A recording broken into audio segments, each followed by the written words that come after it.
the beautiful Vergar Airport. In this tutorial, you'll learn everything. The tablet is an important part of the gameplay, as it's your primary source of information. It features everything you need to know to be able to perform tasks on the ground. In the first tab from the left, named Operations, you'll discover and find all data about incoming and outgoing flights you're due to handle. In the Map tab, as the name suggests, there's a map of the airport displaying your current position and all available vehicles and aircraft to be used. And in the final tab named Weather, you'll find all the options available to manipulate weather conditions at your present location. We shall discuss each of these tabs in detail. The screen is divided into two columns. The left-hand side acts as a timetable for all flights that are scheduled to take place at the airport on the present day, but divided into arrivals and departures. At the top, each flight is displayed in an ordered grid where all the information you'll need is displayed. Arrival time, flight number, arrival or departure location, and stand number are located on the left. The right-hand side displays a list of tasks you'll have to complete when handling the aircraft.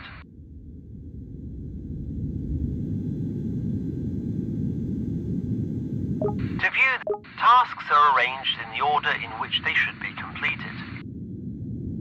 When you complete an action, it will be crossed off, and those which are yet to be performed have empty markers on the left side of each task title.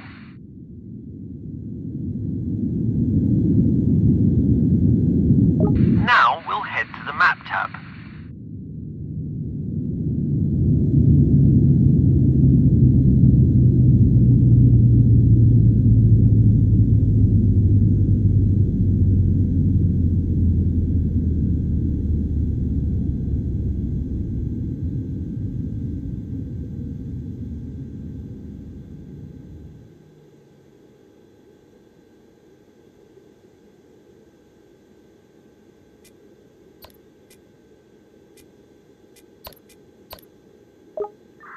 Whilst at Vergar, you won't need the map too much. However, at larger airports such as Keflavik or Warsaw, it will be a major player in getting to where you need to be.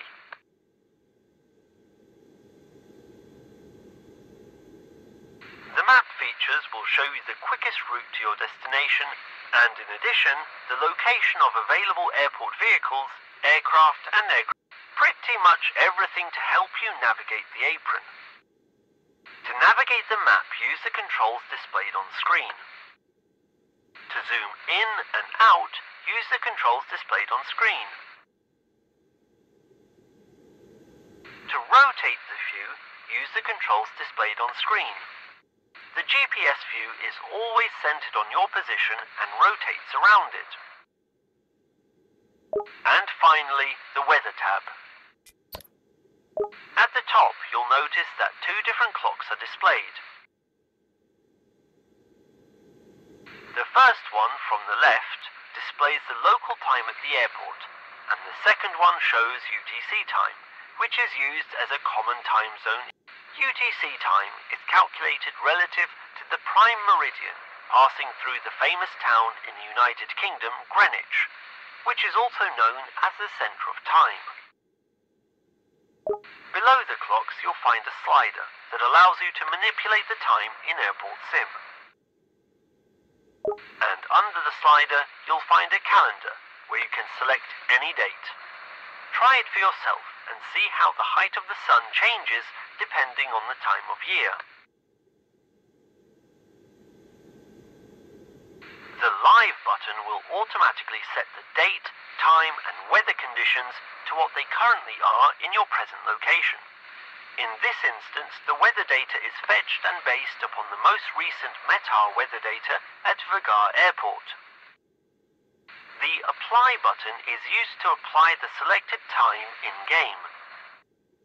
At the very bottom, there are weather presets that you will be able to select to recreate predefined weather conditions.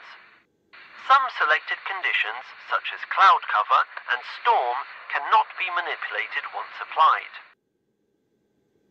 Using the sliders, you'll be able to change and adjust individual weather conditions. On the left, there is a visualization of the cloud height. The lower line corresponds to the height of the cloud base above sea level. The upper line displays the height of cloud tops above sea level. Adjustments of weather conditions are done in real time and do not need to be applied like time changes. Good job! You've now learned how to use the tablet in AirportSim.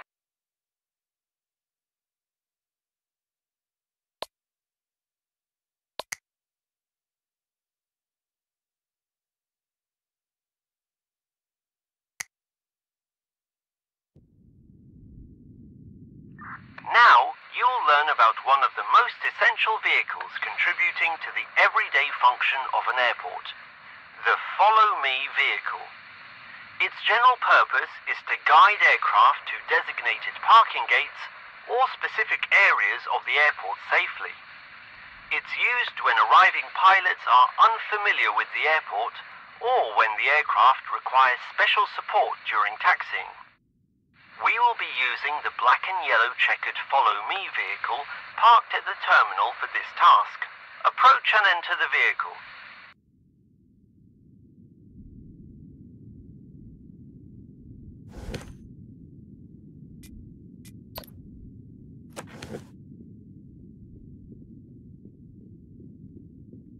An inbound aircraft will be arriving soon, and I have received information that the crew has requested Follow Me support. Start the vehicle and activate its warning lights.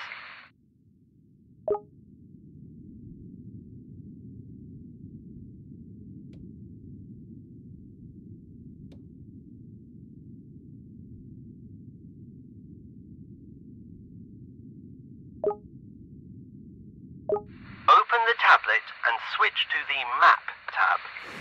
You will see the route to meet the aircraft at the designated taxiway intersection.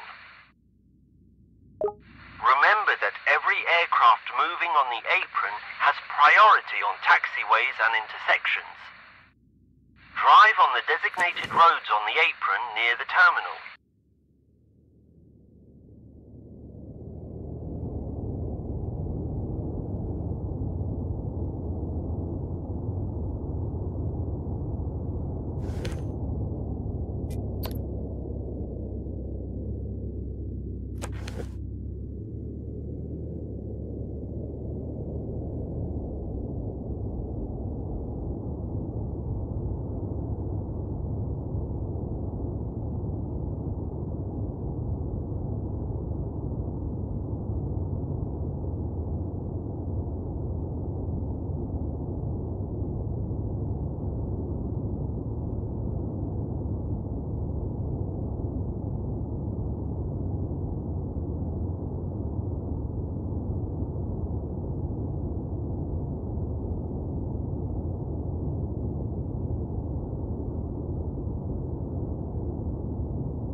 Great!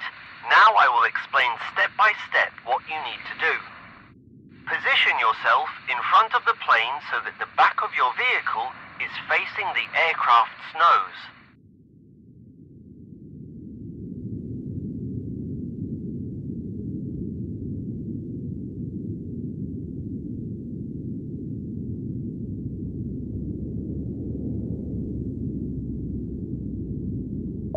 Now, you need to activate the Follow Me sign on the roof of your vehicle so that the pilot knows to follow you. Follow the instructions displayed on screen. Great! Now follow the map's path directions to the parking area assigned to this aircraft. Maintain a speed of about 30 kilometers an hour. Stay within sight of the pilots and do not stray too far from the aircraft. The distance between you and the aircraft should never be less than 100 meters or more than 250 meters. If you need the aircraft to stop suddenly, press the displayed button, which activates the stop sign on your vehicle's display.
Great. The pilot can already identify their parking area thanks to your guidance. Drive to the end and park on the service road in the designated area.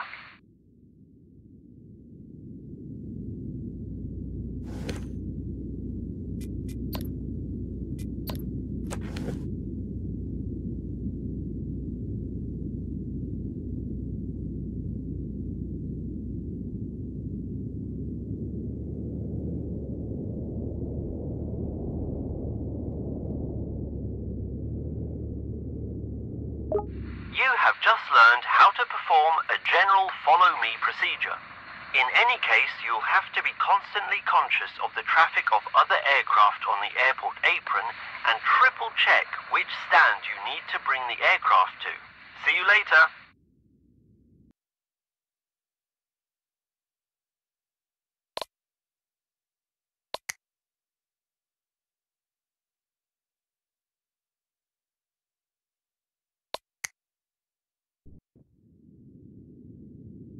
In this tutorial, you will learn how to work as an aircraft marshaller. Some of the gates are equipped with an automatic visual docking guidance system, or AVDGS, which, just like a marshaller, except digital, also guides an aircraft correctly into parking gates. The remaining stands that do not have this system are handled by a member of ground crew to marshal aircraft in. The goal is for the marshaller to assist the pilot in accurately maneuvering the aircraft onto the correct parking tee. The cockpit crew sit above the main wheel of the aircraft and don't have clear visibility to provide an exact idea of its location. So it's crucial this process is accurately managed from the outside to result in the most correct parking position, allowing equipment such as jetways to properly and safely connect to the aircraft. As you can see, the correct points or parking tees are marked on the central line where the aircraft is supposed to park. Each aircraft should stop with its front wheel on the line. At Vagare, there are special cases where the lines are painted and marked differently than usual. Pilots must make an almost 90-degree turn so that the ground markings are visible correctly when they approach the stand head-on, and the lines are marked by perpendicular lines or lines that mark the end or beginning of a turn. Each gate is marked by a white or red line. No objects or vehicles should be present within their range unless the gate is specifically not in use. As you can see at the first stand, there are cones lying there. Your task is to clear the stand and move them to a safe place.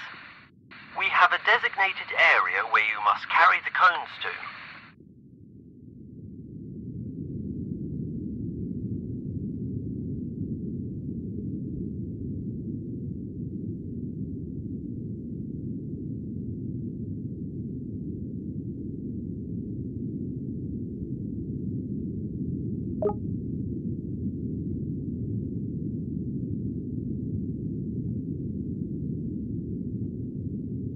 An aircraft is already approaching the stand. Take up position by the stand, following the information displayed on the screen.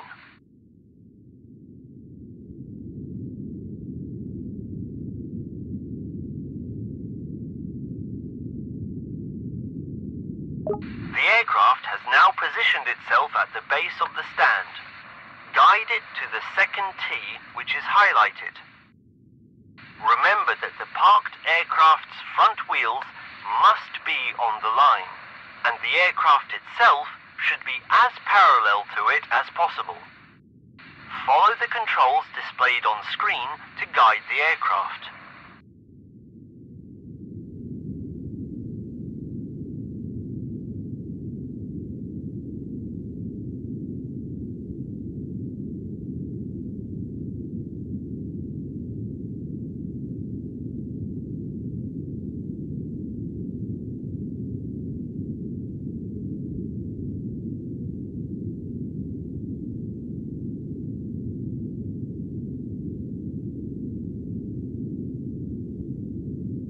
Great!